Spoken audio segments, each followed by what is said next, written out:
Team ban. Hello and welcome, ladies and gentlemen, to a Premier League presentation. I'm going to be bringing you guys a game between Fnatic and Alliance. This is going to be a very, very interesting game, and quick disconnect from Fly. Hopefully that's not going to force us yet to go into yet another remake, as we did have some technical issues with the first couple, mostly on just people loading on in. But should be an interesting match once we do get on into it here. I mean, this has been great quarterfinals already, and now going on into the semis. These are two of the best teams. Like, honestly, Fnatic and Alliance have just bring so much to the table as far as dynamic strategies, as far as huge aggressive potential. So I'm very excited to see exactly what they're going to be bringing. But we'll have to see if it's actually going to be this draft around, as Fnatic has first ban, and they are eating through their reserve time with Fly disconnected. Anyways, I myself am Blaze, once again, just in case we do get on into this draft successfully. Yeah, it does look like Fly did reconnect on in, so no problem there. Anyways, I'm Blaze. This is Triumph. What's going on? Yeah, I mean, Fnatic, they're my favorite team. However, short of EG, they're probably one of the biggest throwers in the in the scene. But that's what makes them fun. They're unpredictable. They're dynamic. They're a lot of fun to watch in action. And I got to ask, Blaze, did you just happen to catch the 6.78C patch notes that went up recently? Did not, actually. What's up with that? Well, most worthy thing of note. I mean, anybody out there who enjoys their Tree, loves seeing Tree in the competitive game, your days are numbered. Ooh. Tree is dead in the water. His living armor got changed, so it's now the block instances no longer start at 7. They go from 4 to 5 to 6 to 7. So for a hero who spends most of his game under-leveled as shit, you know, having your living armor, which is the only decent skill he's got, completely and utterly nullified at early levels, I don't think that's a good scene. That's not a good thing for him. I don't think he becomes really useless early on, and Overgrowth is, to be honest, a really crappy, shorter range version of Ravage. So I don't think we'll be seeing him much after this next patch hits. I wouldn't go that far. If you said 4, 5, 6, 7 as far as block instances? Or? Yeah, it starts up at 4. It's not good at all. I would say, I mean, he hits level 3 generally fast enough to, I mean, he only loses, in that case, comparing that, he generally, I mean, that's only a couple instances. It is a pretty big hit. I don't think he's going to be, like, first ban worthy, as we've seen all day today, but I could see him being picked up in the second or third phase. I could still see him being run competitively, and that's all Icefarg wants, is really competitive, viable heroes. Obviously, just trying to take care of something that's just a little bit out of line, and I think a nerf like that wouldn't be the most appropriate. So I actually do like that. Is there anything else to really look at, or is it just the tree change? I mean, that was the only really big nerf. There are a couple other nerfs here. Rage got a cooldown increase. Jarek got a slight change to his attack range. It's a bit lower now. It's like 15 points, not much at all. Chemical Rage was the only other major one. Was at level 3, it really drops hard. In terms of health boost, it goes from 900 to 750, so that's a pretty significant change. But other than that, nothing major. Also, there's a slight switch up with the bans, though. Team 2 banned second instead of first in ban phase 2. But on this game at hand, Nature's Prophet being picked up first, Keep It Alive also being picked up by Fnatic, and they have the Batrider and the Syllabear banned out, so we won't be seeing those from poor old Bulldog. That said, Bulldog has Darkseer. I assume that's going to be Darkseer for Bulldog, but that said, sometimes we see S4 played in the mid, so hard to tell just yet. But Visage, though, being picked up, and I'm going to assume we're going to see Aki running that. He's their sort of micro-intensive player. Yeah, absolutely. Ake was running that earlier today, and it's just a really, really good hero to stay on top of things, to be able to maneuver around, and the big thing is just to reinforce huge nuke damage, even if it's going the other way. Like, maybe you don't put out tons of nukes yourself, but if you get 2 heroes hit by an Illuminate, you're going to be able to send that damage right back, and that's going to be really, really powerful. Of course, it is limited by mana and things like that, but in general, it gives them a lot of tri-lane potential, and so getting that picked up early for them is going to enable them to be very, very aggressive, and be able to switch the lanes up a little bit, maybe go try versus try more directly. Fnatic, their try versus try is decent. We saw Trixie running the Weaver and making a lot happen with that. But in general, I'm not going to say hit or miss. I'm just going to say that Alliance have shown that their tri-lane presence and coordination is among the best, hands down. So with that, it's kind of scary for Fnatic to go up against it on those terms. Either way, for right now, bans coming on through the Jakiro from Fnatic, and the Lifesteal has been taken out by Alliance. Indeed, and also having the Naga Siren being banned out. Alliance have run afoul of that a couple of times recently, so I'm not real surprised to see that banned out. S4 won't be able to get his hands on Puck this game, though, is going to be banned out as well. Now, the thing I'm wondering is whether or not we're going to see something like we're going to see something like an IO get picked up here. I mean, Alliance still have the room to run that if they want to, and it would, again, really, really help shut down the mobility of Nature's Prophet. That said, they may not be that worried about it. Of course, I mean, a Nature's Prophet means you can get aggressive against his team early on just because he doesn't have much to offer, although they do have a Keeper of Light, which is pretty damn good counter push. That said, Fast Mech and Pipe means you won't be getting too far with that if they can bring that up quickly. It depends how good Darkseer and Visage get off in terms of a start. But next pick here for Alliance. So they've got one of the supports, probably got their offlane. I mean, it's probably going to be the offlane Darkseer. I doubt it to be the mid, but it's always potential. So I think they're looking for their S4 hero now. Or they might go for, or that said, or they might pick up their carry for Loda.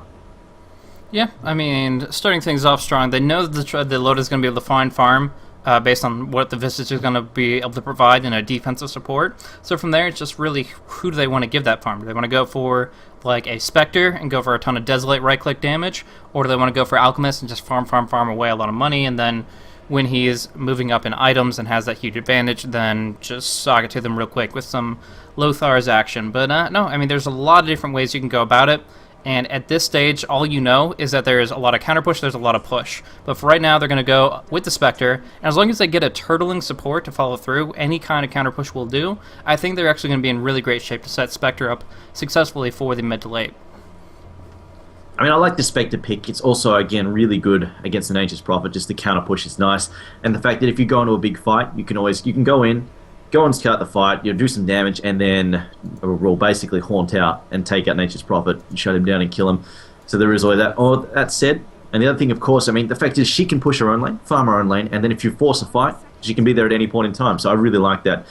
That said, as we saw earlier, she is very vulnerable to getting pressured in the lane. She's not that great in the lane and doesn't bring a lot to offer. And as we saw Kaipi, they ran afoul of that fairly early on, although their lane was pretty weak to start with. So there was that. But, I mean, if they wanted to, Fnatic, if they felt like it, Keep Light could be transitioned in that offensive try because, of course, Illuminates in 3v3 situation, they really, really sting if you can land a good one. Absolutely. So they're going to try to make sure that they can shut down the Spectre relatively early on. They've already got the Prophet for pushing. They're probably going to put a little bit more emphasis with that with their mid hero.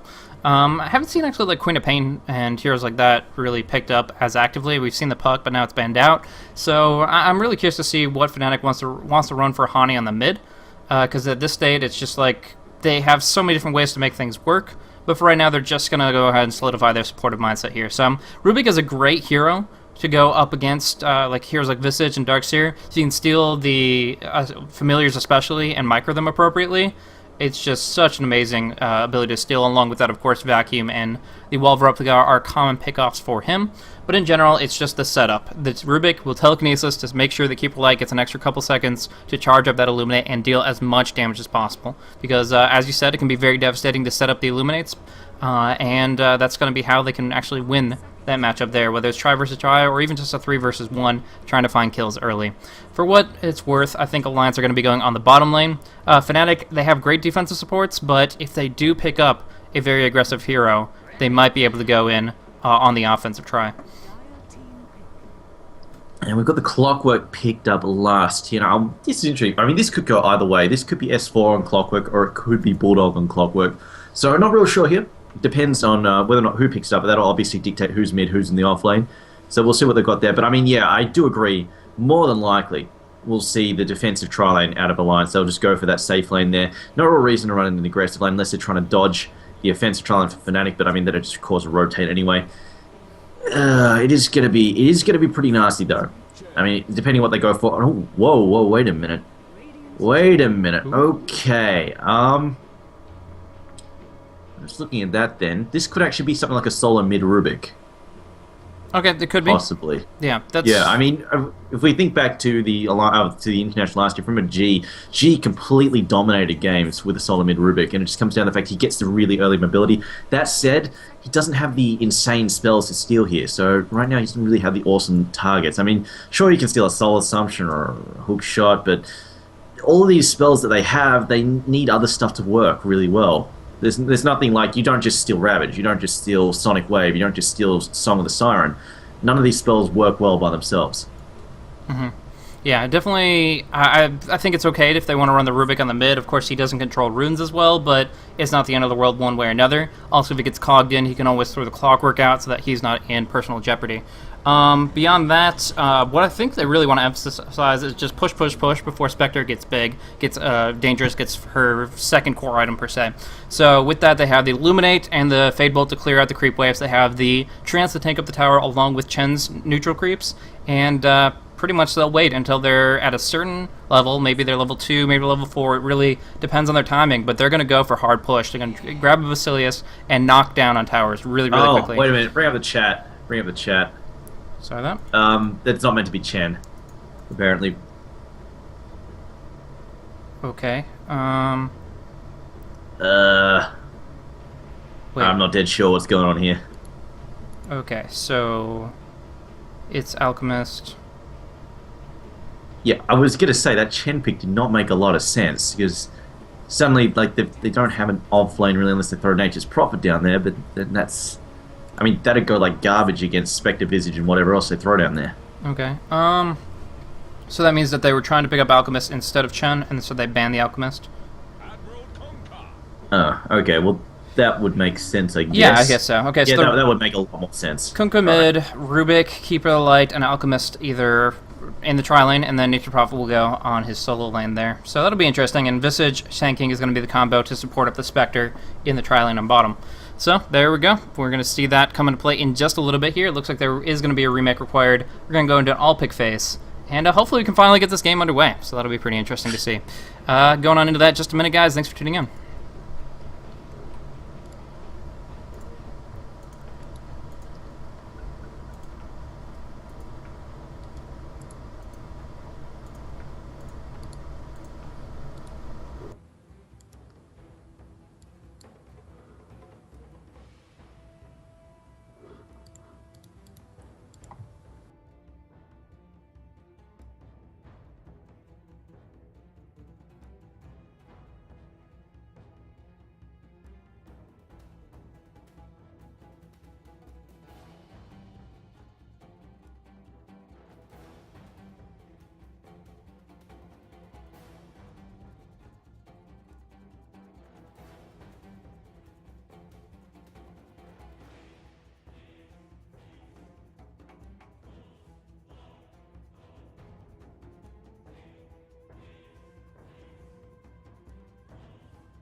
Hello and welcome once again, ladies and gentlemen, to a Premier League Season 5 Mjolnir Cup semi-final game between Fnatic and Alliance. We're going into an all-pick phase here, as you can see at the top of the screen.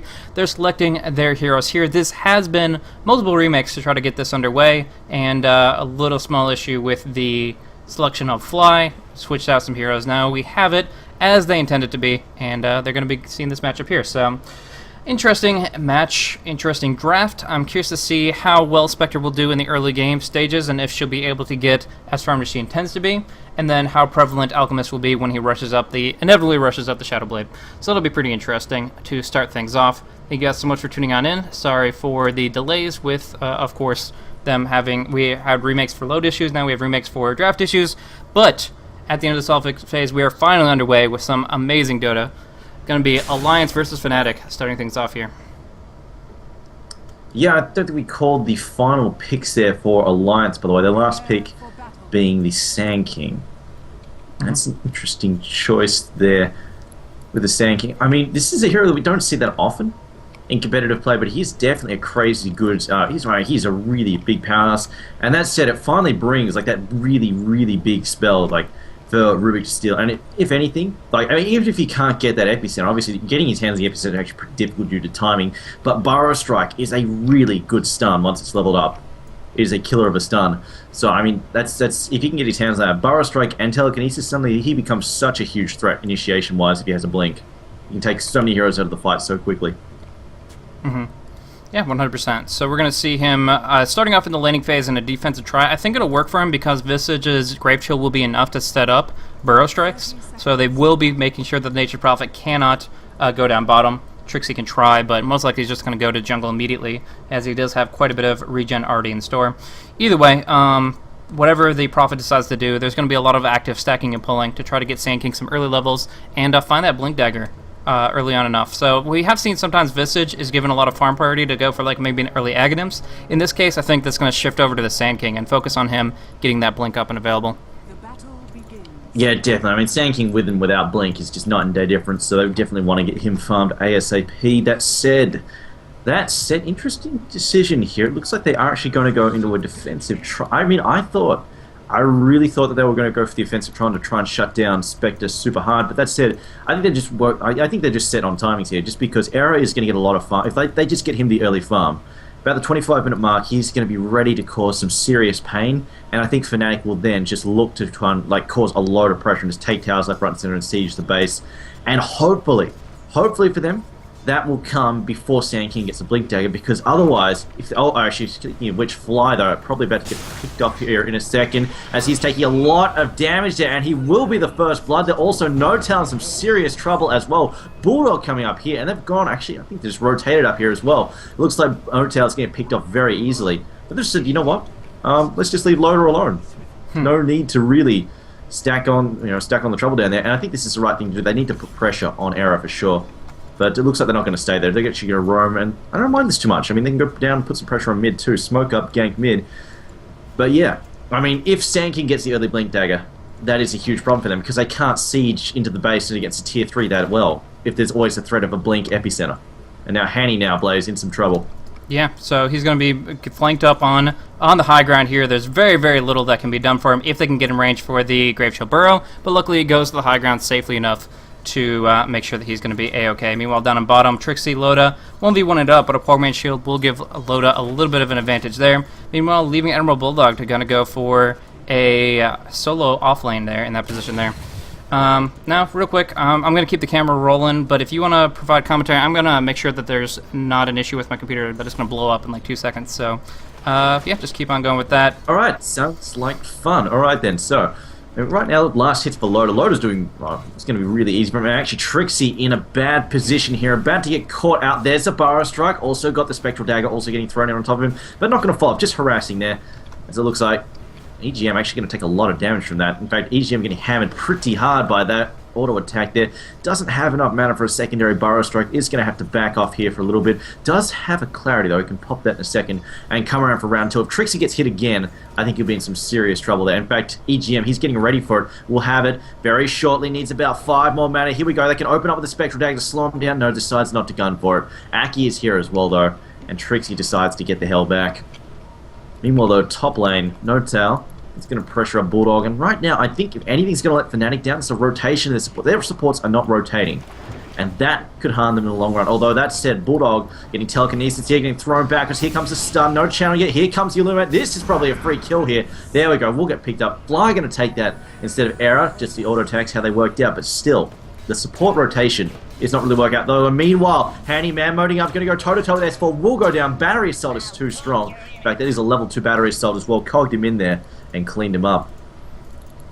But the support rotation right now, the supports from the Radiant side, they're rotating, they're putting pressure on the lanes, causing trouble. And I think that in the long run is going to help out a lot more, whereas the supports on the Dire side are not really doing a whole lot. And they've got to kill their own Bulldog, but it's Bulldog, he'll catch up regardless. And of course, you know, the offlane Darks here. I mean, he's going to spam the Iron Shells. He's getting farmed up eventually. There's not really much you can do to slow that down all that much. He will seek out the farm. If anything goes really, really wrong, he'll just duck into the jungle and go and catch up on his farm there. Meanwhile, S4 harassing with those cogs. Kalka does have the bottle out, though. Clockwork also got his own bottle out as well. Only a level 1 rocket flare, though, so not that great. As we see, Spectre has managed to pick up the phase boots. Now Trixie just going to have to teleport out. Ouch, man, that sucks having to teleport out. Lucky to get away though. Fortunate for him, Sand King Burrow Strike still low level. Has to teleport all the way back to base there. And I think it's about time he says, screw that lane, I need to go in jungle because it's not going to work out well now. And No-Tail finds himself double danger. S4 though sees the trouble and backs off. It's going to let Hanny manage to snag that double damage route, and now you're going to have double damage splashes coming through there. Darks, though, finds his Soul Ring there. And now we've got a Torrent come through, catches S4, Cleave comes through as well, a lot of damage from that.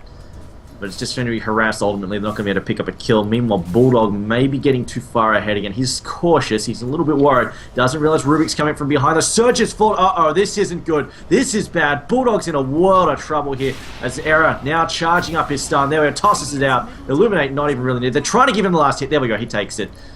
That's how badly they want Era to get farmed here. Era now opting to open up with Power Treads. And he's got 3 levels. Wow, greedy build. There's 3 levels in greed there. Really wants that cash. And he's currently sitting on 24 for 5. Not as good as Spectre. That said, Spectre, much, much easier lane. In fact, Furion. Wow, Trixie, a glutton for punishment, has come back already. I really thought he'd just go screw this and go to the jungle. But no, he said, you know what? I'm going to come back to this lane, and I'm going to try and tank it out, and he's going to regret it. There we go, there's the Spectral Dagger, and already having to teleport. He's lucky Sand King isn't here. Again, gets away, but it's a lot of wasted time. It is a lot of wasted time, and right now, I mean, this is it. Like, sure, he's not dying, but he's wasting a lot of time that could be spent just farming the jungle, because he's not messing up Spectre. Spectre's farm is not being messed up at all. It's 36 and 17. He's doing really well. He's not having any impact on Spectre's farm. All it's doing is screwing over his own farm. There we go, he's finally figured it out, so screw this, I'm off to jungle. Meanwhile, though, rotation on mid, and S4 gets hit by the Torrent, and Pax is slow as well. Illuminate's coming through. There's the telekinesis. This should be a kill. Yes, it is. And Blaze, welcome back. Yeah, trying to make sure everything's okay. Apparently, a Dota TV sound issue in conjunction with an overheating CPU, but looks like, at least for the moment, everything is okay as far as I can tell. But yeah, interesting things back and forth so far. The Alchemist getting a lot of farm early on. I'm surprised they didn't actually go for even greedier items, like a Maelstrom to farm or a Midas just to get even more golden experience. But either way, for right now, he is such a happy camper. Meanwhile, Loda, of course, providing actually some solo push potential. Not something you see very commonly from a Spectre, but in this case, they're just almost entirely ignoring that bot lane. So in this position here, it's actually pretty even as far as golden experience back and forth, but we're going to see things more and more relevant in the engagements as Clockwork goes in for some hooks, and they have heroes like Sand King and Visage to back it up. I really think... Oh, speaking of, mid, Iron Shell active too. They're going to be able to bring it back quickly. Nice telekinesis, but it's not enough to save Hani with this Burrow Strike coming on in, so good movement there. They are going to cancel the TP from the Prophet, and it does look like they are okay in that position. As far as Darkseer goes, he has that Ring of Regen. I presume he's going to go for a mechanism very early on, since the Visage is going to be buying wards too frequently to actually be able to pick that up for himself. Either way, Prophet, on the other side, Trixie is going to be going for that Midas, though will be delayed out to maybe 11 minutes.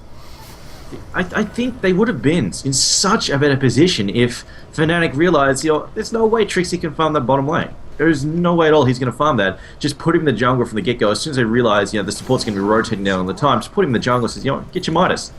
Get that really, really quickly. Get it by the 6-minute mark, 7-minute mark. It's done. You can have so much extra money and so much extra experience. And suddenly he's going to be so powerful. Uh-oh, Boat coming in. Lands a Torrent as well. Well done there. Well done from Hanny indeed.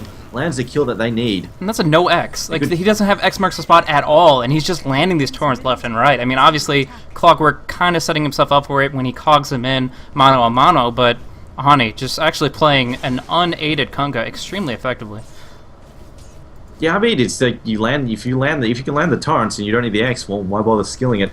Just put it into something else. But it looks like, yeah, I mean, looks like he'll not bother about that until a little bit later. In fact, he's gone for the maxed out Titan. No, there we go. He's picked up 1 in X now. Obviously, it's really good for just catching people out of position.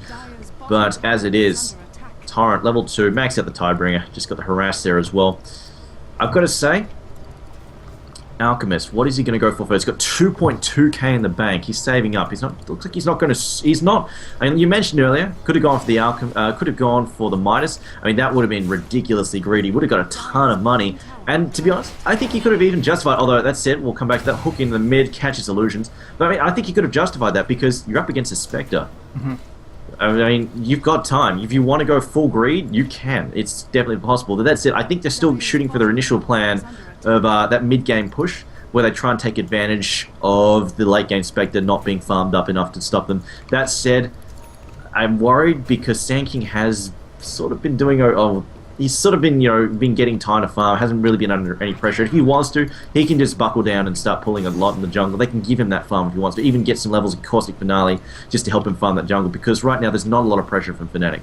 So he could go for that blink, and if he gets the blink, suddenly their early game push is completely neutered. It's so hard to push into that blink epicenter. Yeah, I mean, that's their general intention, but I'm actually kind of surprised that he hasn't picked up anything at all in, like, the past 9... he has 9 minutes in. He has a couple gauntlets. He will get an Urn of Shadows early, but beyond that, like, he's able to jump in, he's able to tank, and, yeah, so that's... it's a concern, definitely, but... I'm not sure if the blink is going to be a threat within the first 20 minutes of the game, just based, unless he gets some really successful ganks off, which of course he can. Clockwork is going to set him up very, very nicely with this smoke. Moving up towards the top, No Tail is going to be the target to pick off if he doesn't dispel the smoke. He's staying on top of the ramp though, walking right on into it. They see the courier, they know somebody's up there, but not able to capitalize. They missed their opportunity. I should mention that Era's Shadowblade is done. If they want to gank him, they have to spend even more resources to try and shut him down, so they're going to have to get the dust out, going to have the sentry wards out, and this is going to be a bit of a pain in the butt for them. Bulldog, on the other hand, up in the top lane, still smoked up there. Meanwhile, Fly has gone to the bottom lane to try and stop the push, and also just grab himself some farm. Of course, spamming Illuminates is really, really good for him. I think they've realised there's a counter ward in the mid lane there. They've realised a couple of counter wards are there. To be honest, I think they got a little bit iffy every time, because they were, I think they're throwing in the ward there because they thought there might have been a high ground ward spotting them and setting up those hooks coming in from Clockwork. Yeah. What do you think Clockwork's going to end up going for here? As for, I mean, he's gotten good levels, but as far as farm goes, he's only sitting here in 37 CS, has managed a couple kills, but copped a couple deaths as well. So, I don't know, he needs good durability items to stay on the front line and active, but in general, like, he's just not gotten the farm for it. I mean, there's not well, I suppose there is a bit of magic damage on the opposing. I mean, he could try and get the pipe for the team if he wanted to, but you've already got the fairly naturally tanky Spectre. And, I mean, if he really wanted to, he could even justify just, screw it, just rush the Arganims. Just for the utility of Arganims is really, really good. And the fact that it lets him hook, like, a lot more frequently. So, I mean, if you want to, it would give him the durability he needs, it's good stats, but at the same time, it would sacrifice a bit on team-wise, so it depends how aggressive they want to get. And I don't think they need...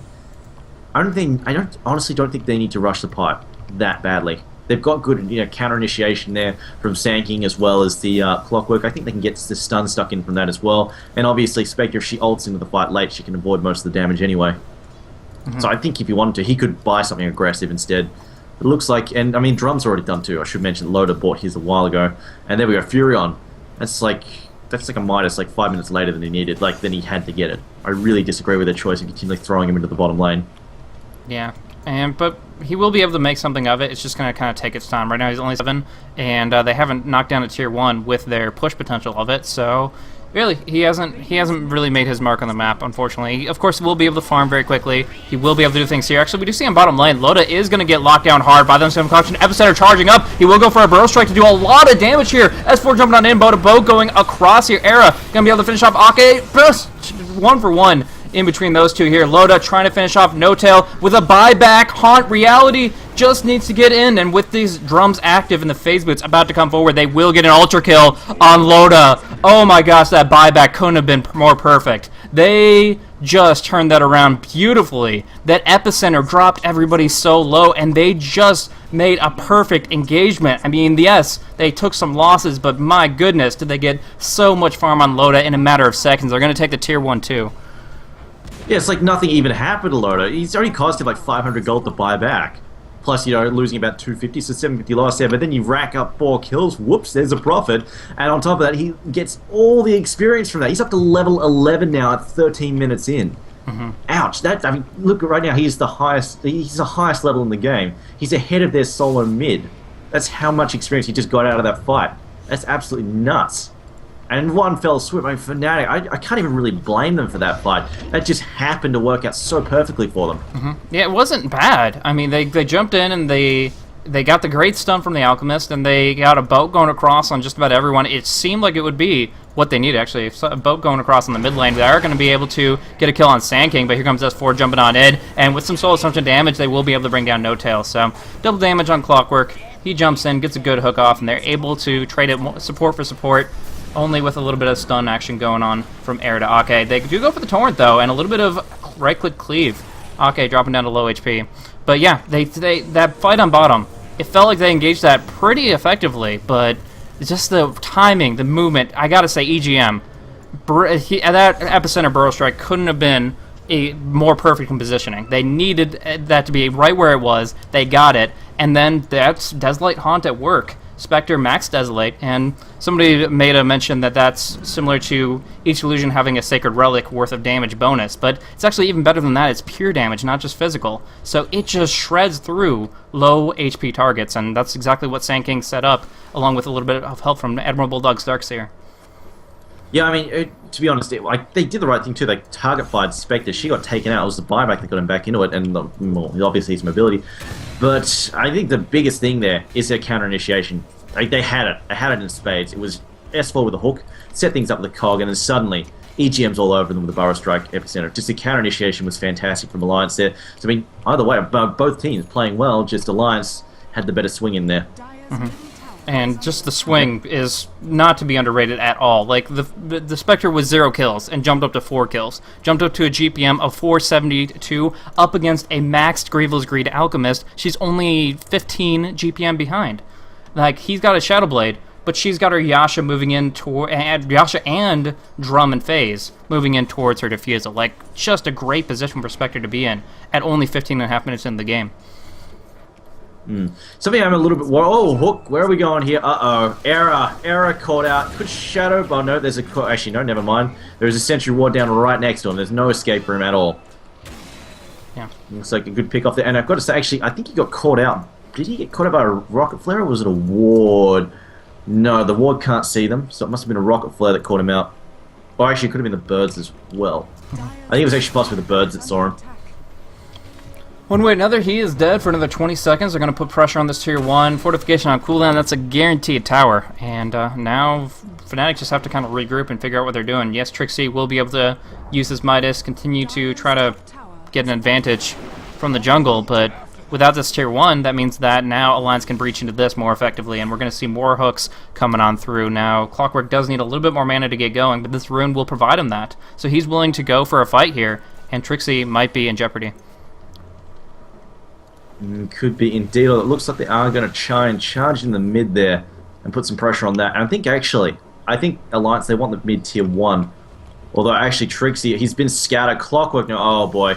This is going to be Cogs and Battery Assault, and that's all she wrote for Trixie. Oh, no! Unfortunate for him. Trixie's still canceling. They still cancel it, though, and they cancel it enough that Trixie can't get out of this. So, not the best, but it worked.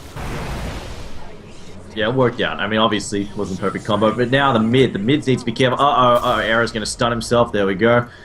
Punches himself in their head there. They throw out another counter ward, just looking to see if anything's up on the high ground. This is good. This is really good. It means they can park. Now they know this is clear. They know they can park their asses up here and get ready to gank mid if they want to. Yeah, so I actually really like the move that they were doing there. Era being recalled in while he's charging up Concoction, similar to Unstable Concoctioning, brewing that up while you're TPing in somewhere, is you can just let fly immediately a very powerful stun. Luckily, they didn't need it to bring down the Spectre. They just take that away, and since she did get an Ultra Kill, that is a dominating streak that will be handed over to Hani's Kunkka. So he's going to be getting into a better position. But what do you think about this 4-staff pickup?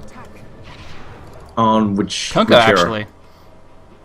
I don't know about that. Like, it doesn't even give you attack damage anymore, so... Yeah, I mean, they're playing some kind of weird utility. I mean, I've seen weird shit like support Kunkkas, which sort of works out if you roam around with Torrent and stuff like that, but I think in this case, like, they've really put all their eggs in the one basket, which is the Alchemist, but that said, I suppose they can afford to, because they're only up against one really super hard carry, which is Spectre, and I think Alchemist has the firepower to take her on in the late game for sure. But that said, the crit cleaves are almost too good to pass up. Maybe he's worried about instantly, destroying his team with one accidentally. I don't know. Curious exactly how this is going to play out. We do see Era farming up Ancients very effectively with Acid Spray, right-click them down. Tidebringer was enough to warm them up a little bit, so they did get a quad stack, pretty much for the team as a whole. But, yeah, that money's going to be put to pretty good uses. Alchemist moves in towards a BKB. The only other really critical reason I can see for him to pick one up is he right now is the only one who has the money for it, and they're really, shitty. They're really, really sour about S4's Clockwork Cogs. And that gives them basically, whoever he cogs in, you just push him out. Done. Problem fixed. That's the only really reason I can see him picking it up. It's just feeling kind of salty about those Clockwork Cogs. Yeah, I mean, I definitely understand that. The Clockwork is so great at picking off heroes like Nature's Prophet, and and in general, if he gets somebody in the cogs, he's going to screw them over completely. But we see Trixie being the one to go for the Shadow Blade. He has the Claymore, and I would love to see that reverse. Trixie could pick up the Force Staff, maybe a few seconds later. I mean, a few minutes later, but might as well help with that. And then the Shadow Blade could come out on the Kunkka, who does that right-click damage and cleave. But I don't know. I guess it's just not what they. I guess they expect Kunkka not to be able to buy a BKB anytime soon. And as a result of that, they know that he can't be that much of a right-click presence. So they go, okay, well, he'll add Disable, so he'll add Utility, Torrent, Boat, Force Staff. And it'll be effective, but I just don't know if it's going to be exactly what they need. We do see Sankin getting picked off on the top lane, though. Yeah, I mean, this is the thing. Like, Furon actually hits pretty hard once he gets the farm up. And the thing is, he'll actually get the farm, whereas, uh-oh, looks like No-Tail's going to go a free kill. Oh, wow. He actually pops off an Epicenter there. Oh, I've managed to steal that. But it's not going to do nearly enough damage at all. And he will go down along with the Keeper of Light. But, yeah, I mean, Kunkka, like, unless, like, he may not be getting the room to farm here because they're losing all their towers. It's sort of losing map control pretty rapidly. We're seeing exactly how much Alliance are rotating around the map. And the thought is possibly he's not going to get the farm to get the damage up. And like you said, you know, he needs BKBs and other things. So he may not get what he needs. Whereas Furion, like, he's really hard to stop farming. Like, he just farms. The hero is a farm machine. He does that. So, I mean, maybe that's why they're going to go for him with a semi-carry. Because, I mean, you get the right items. He hits pretty hard, considerably hard. Whereas Kunkka's sort of one big hit, and that's it. And you've got to get lucky. I mean, you've got to RNGG your opponents. You've got to get that crit in there as well. Just to cleave by itself isn't fantastic. Yeah, it's not as reliable of a pick, that's for sure. Now, Alchemist, using his Shadow Blade to great effect, gets the bonus damage from his sneak attack, and then goes ahead and just burns him down quickly with a fully charged concoction. So, solo kill on Darkseer. I mean, he obviously didn't get a chance to use his mechanism, but that's impressive. And now we're going to see on mid lane, S4 taking a lot of damage. He does get boated, but he does have also the Visage up and ready to defend him at any point in time. But one thing I want to talk about, I was talking about item selection a little bit earlier with the Force Staff. Now looking at this Desolator on the Alchemist, Era will be able to do a ton of damage. He'll be able to put more damage into towers in conjunction with Furion, but he had a Mithril Hammer and he opted out of the BKB. I'm trying to think of what. Obviously they want to end it sooner rather than later. But if this Sand King does end up getting his Blink Dagger, I think he's going to be regretting the decision. I don't think it's like we've got to keep in mind like the BKB. The longer you delay it now, the longer you can afford to delay it now, the better because of the new charge system. I don't disagree with this. I think he can get the BKB next, and of course, you know, Alchemist. He's been farming really, really hard, really fast. He breeze, you know, the max Screed build. He's really getting quite fat quite quickly, and like he's already up to 2k gold. He could quite easily pick that up next. Whereas, you know, right now, negative 13 armor is freaking huge. Like, negative 13 armor, you look at, like, Aki, he's gonna, like, that guy is gonna get absolutely smashed. The same for, like, Darkseer gets 18, so that's pretty much all of his armor just dissipating straight away. Even Spectre, I mean, he's down to flat base 0 armor. That is really, really painful when you throw in the fact the acid spray's in there as well. And, I mean, if somebody gets a medallion or something mixed in, although I don't think they will at this rate because Ruby needs mobility more and Keeper's still working on a mech. But, I mean, if they do manage to find another source of negative armor, that's really... Heroes are just going to melt. There's going to be no question about it. Yeah, I definitely agree with that. Hero finishes Shadow Blade. Yeah. It looks like Darkseer... Oh, frick. All these solo kills from... Or not solo kills necessarily, but all these kills coming from Alchemist. I don't expect to see people farming up this far out of position. Previously it was the Darkseer. This time around, it's the Spectre. It's just TP as the top lane, decides to push out one creep wave more than necessary. And that gives an opportunity for Era to come on in with another Shadow Blade stun and Trixie to follow through with his own Shadow Blade. So it's a dangerous place to be for a carry, and I kind of felt like the jungle would be a more stable scenario. So yes, we do miss another kill, but you can kind of imagine how it played on out. It's just they found the opportunity, they got the stuns, they got the right-click damage, and that's going to continue to be the case. I'll tell you how that gank played out. Basically, if you want to reenact it, you get 2 pots or a pot and a ladle, and you start banging it together rapidly, and that's the sound the gank from Alchemist makes when he goes in a rage mode and starts hitting you. Looks like they go for the tier 1 in the bottom lane. They picked up the tier 1 top tower. Tier 1 bottom tower should fall pretty quickly, and I think Spectre's going to start to feel the heat. Like you said, she's one creep wave out too far, got picked off. It's going to happen again and again and again now that she's losing these. Not so much like the point of the tower safety, but it's a reinforcements point. Because if you're getting picked off, you really need TPs to come in straight away to help you out. If someone's threatening you, your thumb, you need TPs to come. Like right now, mid lane, it's got TPs coming in. But now with all the towers missing, they don't have the ability to TP and help in. Oh, hook shot. In.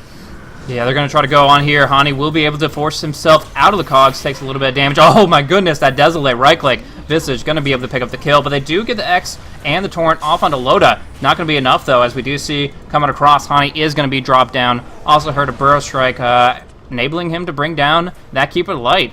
So Sand King setting it up. That is EGM, closing the distance and getting a number of really, really nice kills. And wow, what a fight for them. That Spectre's Haunt with Diffusal Blade is just so darn powerful as far as its damage output, and it's only going to get worse once she hits level 16. Well, it's not just his damage output, but we've got to keep in mind, like, these heroes, like, you look at these heroes, Alchemist can stand up to it, Kunkka can sort of stand up to it, but he got focused down by a whole bunch of heroes. And then you look at Keeper Light, you look at Rubik, you look at Nature's Prophet, these are squishy as shit heroes, and then, like you said, Desolate plus Diffusal Blade, and just Spectre is just going to ult and accidentally kill people. That's all there is to it. She's going to ult and then accidentally people are just going to die and fall over. Because, you know, you got 750 health, Keeper Light, you've got freaking Rubik who's only got 796, and Furion who's got no defensive crap whatsoever.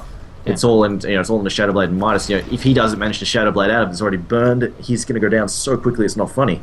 And all it takes is one Burrow Strike and somebody's dying for sure. Absolutely. Yeah, I mean, the mechanism coming up on Azalor will help, but for right now, picking up a Diffusal Blade on Spectre is one of the highest sources of damage per gold spent in the entire game when it comes down to using Haunt. So that's just amazing right-click damage output. The Desolate comes there, and yeah, you got some very squishy heroes, and that's not changing anytime soon. So soon enough, it's going to be press R, win game. I mean, really, they have to put the pressure out. They have to get the kills, and I guess that will most likely coincide with Era picking up his Assault Cross, but they really just need to make magic happen very, very quickly. Yeah, I mean, that or Ghost Scepters obviously can keep them off their back. Sure. Because, I mean, as long as you stay away from the epicenter, you don't have that much nuke to have to worry about all that badly. But at the moment, Trixie, 571 gold, not that close. That said, the Assault Cuirass is on the way. In fact, he's very close to having it. Should be able to pick it up in like 100 more gold.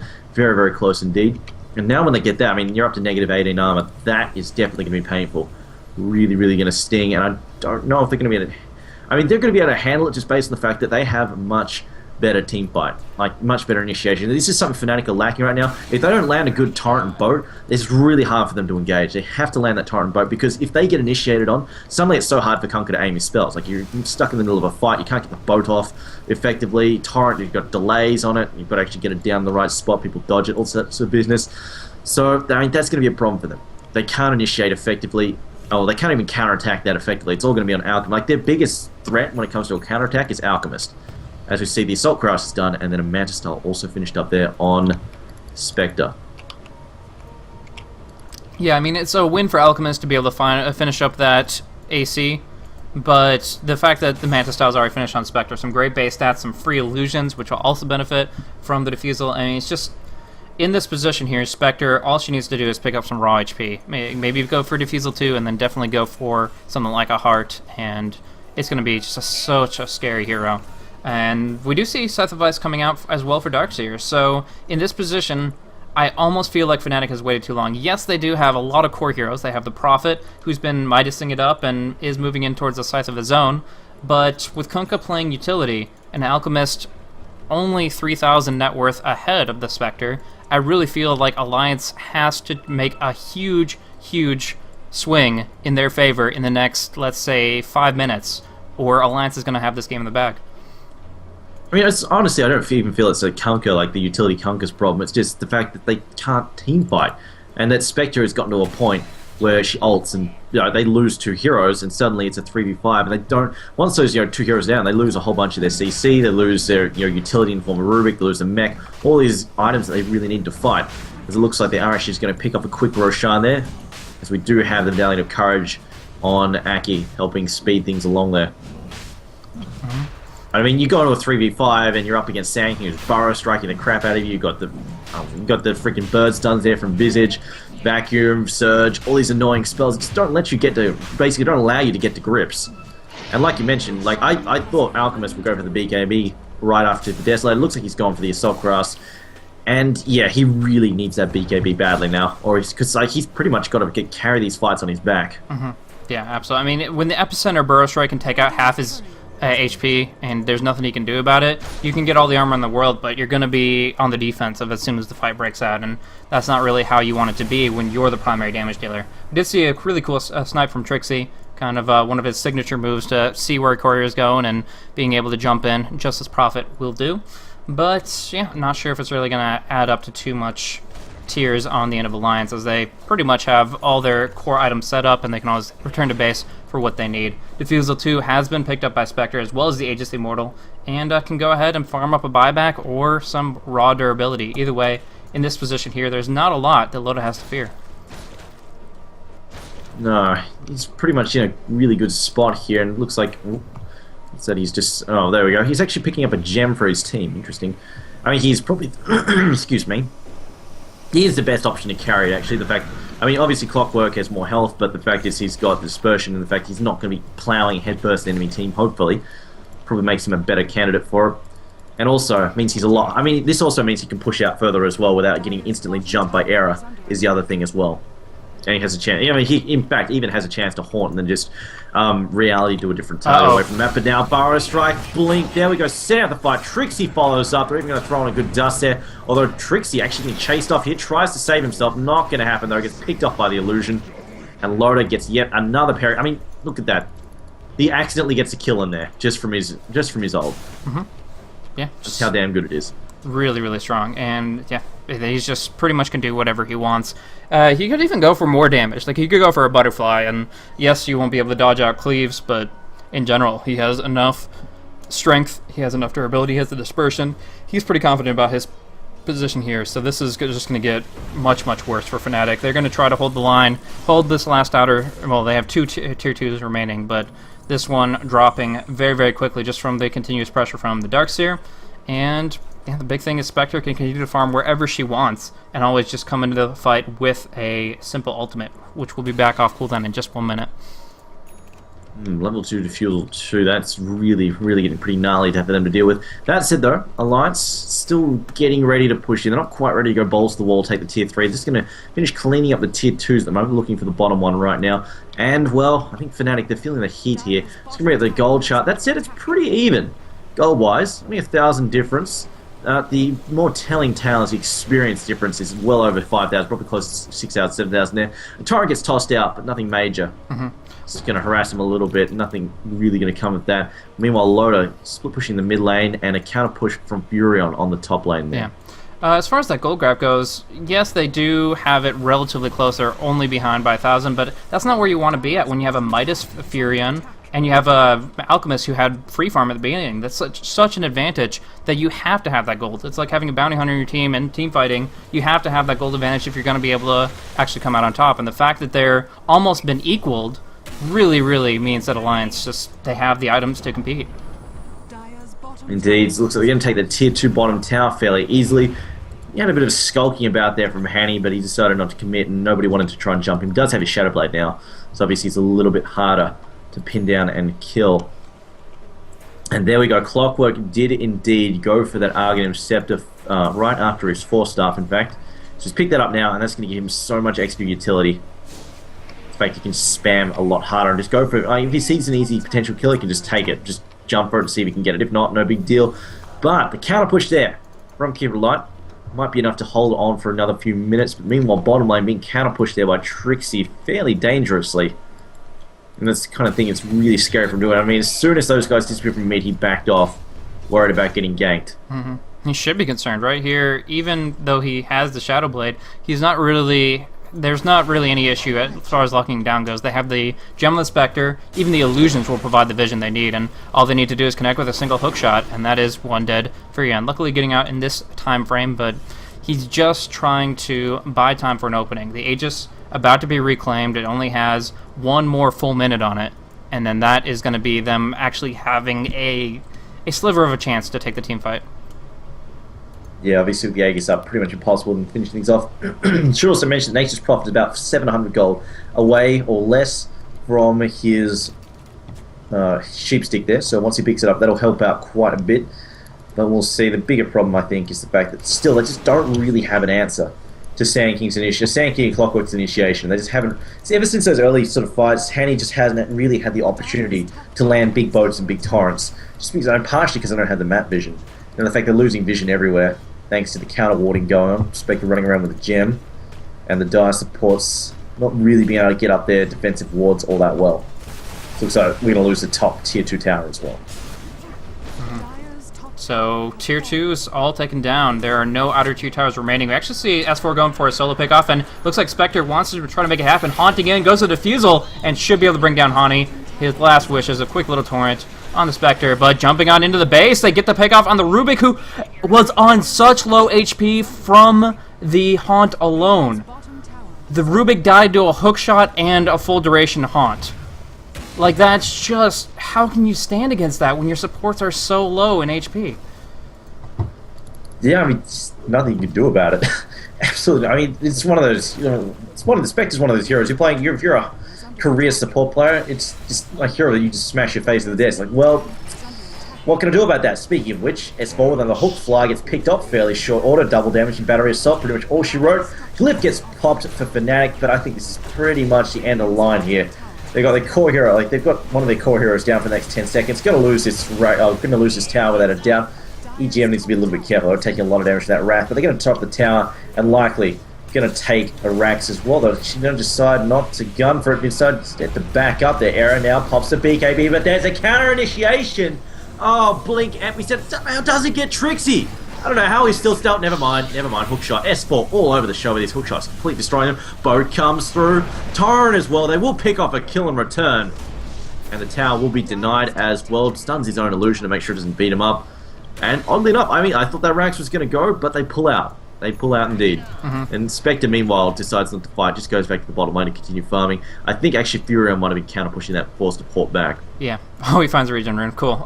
There was a regen rune. I thought he wouldn't be able to pick it up, but Clockwork nabs that for himself. As far as that forced to fall back, unfortunately for the Alliance, Arid has found his BKB, so that full duration was used to nullify the epicenter entirely. And along with that, S4 getting a kind of that bullseye marksman hook shot on the Nature's Prophet forced him underneath a bunch of towers, and he walked away limping with only a handful of HP. So wasn't able to really keep the fight going, and as such, Fnatic were able to hold the line for now. But that's not going to be the case in each circumstance, and pretty much it comes down to this: 2 minutes later, the Roche is going to be up, and I think that's going to be Alliance's last opportunity to, or one of many opportunities, but it's going to be Fnatic's last opportunity to try to stay in this game, because Roshan is just such under control of an Alliance. They have the epicenter that they can bring into the pit. They have all Darkseer's utility and AoE mechanics. It's a very, very difficult position to be in. And yeah, now they don't even have tier 3. We do see a hookshot up on top. Era is going to pop off his ulti, and turn around with a side of Vice, doing a lot of damage. But there's S4 with his own personal Force Staff, going to be able to slip on out of there, and even has his ultimate back up and available. May go on Era in just a moment. They have vision from the Gem of True Sight. Actually, I might have been handed over. Either way, Trixie will fall, but Era will be able to walk away. Yeah, they pick up Trixie. I think they're just going to go for round 2 on this top Rax here. They're all grouped up again. Might as well take a crack at it. Should be able to pick it off fairly easily. It's going to come down to a big boat. Torrent set this up here. Era. Cooldown still for 15 seconds and he really needs that. Hawk doesn't find anything for a change. Illuminate going to come through there as well. And there we go. They're trying to set up the kill here on Loda. Torrent goes, actually, no, they went on Bulldog instead. I mean, fair enough, they do need to kill. But there we go. Epicenter, Burrow Strike cleans up 2 heroes there. Burion's still dead as well. We've lost Rubik. We've lost Bly. And it looks like this is pretty much the end of this top Rax. Yep, there we go. Goes down. And they could even just go and sweep the mid now if they wanted to after they clean up this one as well. It's still another good 20 seconds before the next hero is up. And Blaze looking pretty grim here for the Dire team. Yeah, absolutely. That epicenter was very on point, taking down the supports really quickly, and they can walk away, take Roche. I mean, they have full control of the map. They have control of this game with that last lane. So Fnatic not going to give up the goat just yet, but in a very desperate position indeed. It's just they cannot survive the way they need to, and it's very, very unfortunate. I mean, Scythe of Vice coming for Trixie has been able to do something, but it's not been enough. I mean, S4 is still too tanky to die in that Hex that we saw earlier, and from there, honestly, Alliance just have all the potential in the world to finish this off in about 2 minutes, maybe, tops. Yeah, I'd say some of it came down to timing and item choices, and some of it came down to just Alliance setting themselves up so nicely. Going for a solo lane Spectre, farming away while they put aggressive tri-lane out. That's very, very hard to beat. In this case here, they just did so much. Fearing going to buy back, but that's his last legs buying out. He only has 80 gold remaining. They're going to go for Roche here, and Spectre is going to try to do something about that with that Haunt going across. Lighting the illusions just to avoid that Desolate right-click damage. Reality's in, though. Loda is here. Out of mana as he may be. He's going to be able to right-click down, fly, finish it off. Radiant gets the kill on Roshan. Age is still on the ground, though, and S4 is going to get hit really, really hard by Era and Hani together. Age's Mortal snatched to Alchemist. He's going to come back up and kick in just a few seconds. Trixie, though, on it, like I said, doesn't have buyback, and he will be dropped down here. They still have vision on Era. They burrow strike him, and although a nice torrent comes on through, most of everybody dodges it, and they should be able to finish it off here. No tail. One more casualty of the battlefield, and Era gonna try to hide away. It's gonna be Hani that gets stunned out by the Sand King, but I'm not sure if they can follow it up here. Yeah, it looks like they're just going to go in here for a kill here on Aki instead. Aki gets cleaned up, as it looks like Era also going to back off there as well. But I mean, they've lost just one sort of support here, and not going to be a big deal for them. I mean, if they wanted to, they could push forward quite easily, but it looks like they're just going to back down. They're kind of running low on mana for a couple of these heroes, so no real reason for them to keep pushing in. Might as well just back down and get set up for the next fight. Oh boy, Fnatic, they are definitely struggling somewhat. I've got to mention though, Alchemist is sitting on 5.2k gold, so that could be used to some great effect there. But he's deciding to camp it for the moment. Maybe you could rent him out a Doombringer, and he could just throw it on Spectre. Screw him over that way. No, I don't even know right now. Like, you can buy an Abyssal Blade all you want, but in this position, the Spectre, one of the hardest carries in the game, is just about 6 slotted. It has to go for Boots of Travels.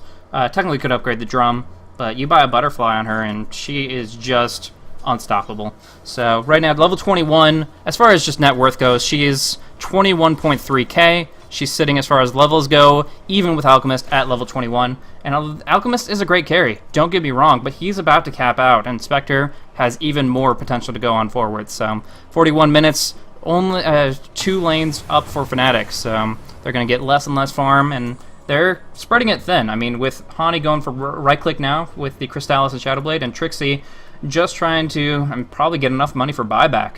It's really spreading their resources thin, and meanwhile Alliance are very, very focused. Not just spreading the resource thin, but look what they're trying to do. Like, look where they're all farming. They're all farming in the same position because they're worried about splitting up. They're really, really scared about splitting up all that much, so they're trying to stick together for the most part. Whereas you see Alliance, they're not scared at all. Farming here, farming in here by themselves, farm over here, down here, farm the mid lane, push up the mid lane by yourself. No real problem for them, but look at the Dire team, they're all grouped up. The only one who's off by himself is Trixie. I mean, they've been like that the whole time because they just don't have any map control, so they've got to stay together to stay alive. And they've always got to be worried about getting jumped by Spectre. Yeah, so very active, very mobile. They've been controlling the map pretty effectively. Haven't really pinched him for the kill yet. I'm not exactly sure what they're waiting on specifically. If they're going to go and wait out the full Roche respawn, I hope not. But yeah, in this position here, I kind of feel like they could just push and end it. They could go in the top lane, bottom lane, really. As long as they're together as 5 and they get a good epi off, that should be game right there. Yeah, no, I definitely agree. They could quite easily pull game there. That said, maybe they're just a little bit worried. I mean, no sense to make risk where there is none. Although that said, looks like they are possibly gunning for a fight here, or maybe just warding. We'll see. Watching Loda farm is pretty much the name of the game right now. Trixie's going to find some farm in the Radiant jungle, but Loda's going to munch down on mid lane. Probably going to go for the tier 3 push at this stage, but it's hard to say exactly. They're kind of waiting for Fnatic to make a move that they honestly can't. Like, they know it, and they're not going to be able to move outside the base. So right now, Loda just egging him on, has the heart, has his blade mail, and just really wants them to go on top of him, really. Going to go, throw out a Spectral Dagger, get some vision, get some potential to scare them off. Meanwhile, Trixie farms away. They're not giving it up yet. I've seen some amazing comebacks before coming out from Fnatic, but, I mean, this would be just too good to be true if that was what we were looking at. I mean, Loda is so big. Yeah, we'd have to pretty much take the cake for comebacks indeed, and I don't really see it happening either at the moment. Although that's an Aki going to try and push in on mid. Or is he not? He's just skulk. I think right now, Lions are actually trying to hope that Fnatic are going to do something silly and step out and get picked off. Just judging the way that they're sort of skulking about, they're trying to sort of pressure all the lanes at once. It's trying to force some kind of reaction. out of Alliance that they can work out of Fnatic they can still work off.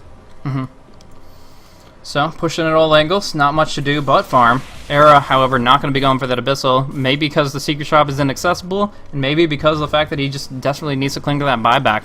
Right now, as far as that goes, we do see that Kunkka has buyback, and so does the Alchemist, but the Prophet will not for about 50 more seconds. Meanwhile, every single hero but the Clockwork has it available from Alliance's perspective, so pushing it in, not forcing the issue. They know they can take this long, but for right now, putting out some damage at least onto the tier 3 tower. Loda coming in, harassing Hani back a little bit, goes to the Fusion Blade. They're going in. Here comes Sand King, but not going for, or he might just go for Epi with the BKB active. Here comes Era trying to get a good stun up, but there's illusions everywhere. Not even sure what to go on here. Fly, right click down. Era has so many illusions, but he's going to focus down onto Admiral Bulldog. Gets 4-staff forward, but he still ends up falling. Alchemist doing a heck of a lot of damage, but it's not enough just yet. Trixie coming on in, pops out the slice, going for S4. They might be able to bring down the Clockwork. They do. Double kill for both of them, though, as they actually get more on Loda, and now Era will finally fall, sitting on 300 HP. Oh, Ake drops himself down, though. Era safe under his tower. Loda not going in just yet.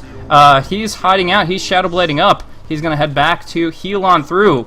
Whereas the Furion buying back wants to try to punish Spectre. Unfortunately, not really an option. Here comes that Epi Blink dagger coming in from the Sand King to bring down Hani. They had the high ground vision with the creeps, and they socked it to him right there. He hadn't used that the entire fight. Now, Illusions harassing down on the tier 3.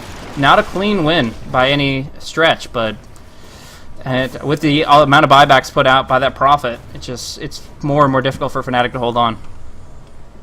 Oh yeah, definitely. They're really struggling to get stuck in there. And I mean, the Hex is helping, but it's not really going to keep them in the fight for that long, especially since like the rate at which Loda's fine. I mean, Loda wanted to, he could buy up another damage item if he really felt like it. He does have both the room, he can sell the drums off, doesn't need them that badly. And he has the money to do it as well. He's sitting on 5,000 gold on top of that. And if he really wanted to, he can just, I mean, the other thing he might want to do is grab a radius. That said, Kunkka gets exploded once again. It's going to be a bit of counter warding there. They took down, they were able to take down the Sand King with the Gem of True Sight. They were able to pick up after the battle.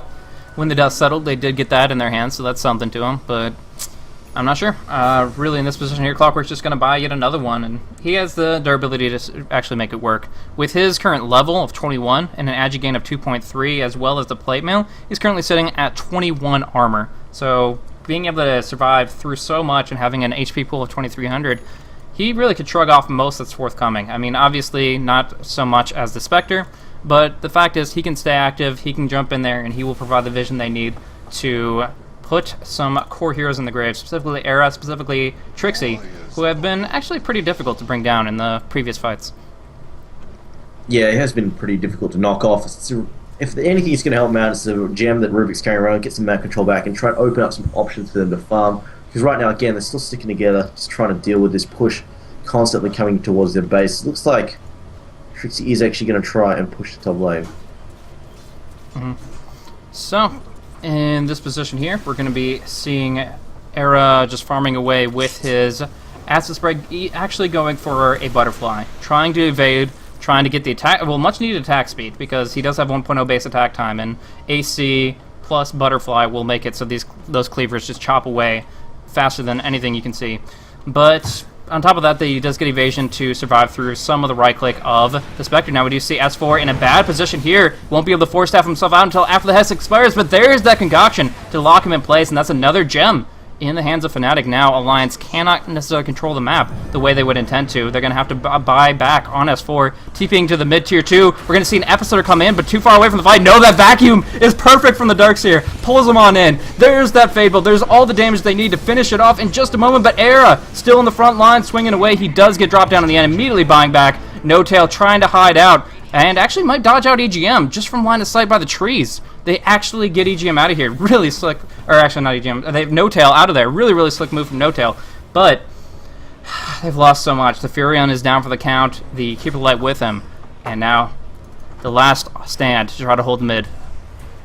Yeah, we're also going to mention that the buyback was burned on Alchemist as well. So he's back in the fight, but it did cost him a buyback to do so. And if he goes down right now, no second chances. Now we're going to borrow Torrent coming in as well. Set comes up. Will hit S4, but not a big deal. He just needs to go to Clockwork, hook someone, and most of his job will be done.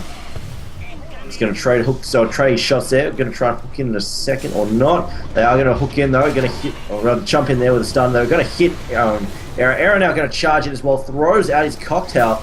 And now he's going to throw it out there, going to land on top of Loda. Loda getting hammered there by the attack speed. Will he get bashed again? Surged up, going to try and get away. Gets stunned again. Down he goes. Hook shot comes in, but it's a little bit too late. And it looks like they will actually manage to keep this tier 1 mid. We have a buyback though, and she doesn't have her ult though. That's the big deal. Can't ult back into the fight. Yeah, unfortunately, they're not the ones with the Keeper Light. That's on in Fly's hands. And in that position there, they were actually able to hold it, at least for now. Trixie coming in for a Sprout. He might get S4, just needs to not get Cogs back. He has vision. He gets Wrath of Nature, only on 30 HP. S4 dies to Roshan.